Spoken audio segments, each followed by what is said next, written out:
Now this is how you can mute the typing sound on the iPhone. Let's get into it. If you are new on this channel, go ahead and subscribe right now, and I'll see you in the future videos as well.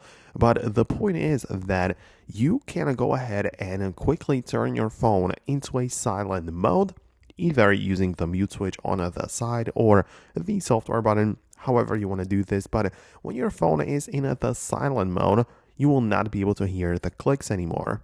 So that's a very quick way, but it's not a permanent one. If you want to turn it off permanently, you need to find it inside of your settings. So you can go there and locate the sounds and haptics section. And inside there, when you scroll just a bit, you can find the keyboard feedback, and there is the sound and haptic option, which you can turn on or off.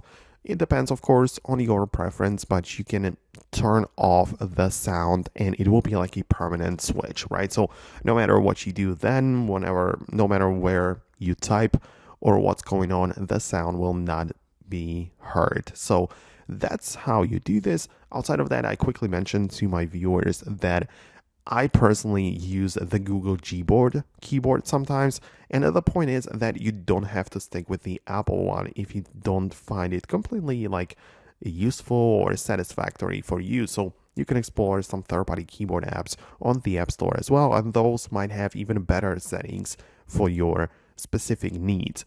But that's it from me. Let me know what you think about that below. Thanks a lot, and I'll see you in the future tutorials as well.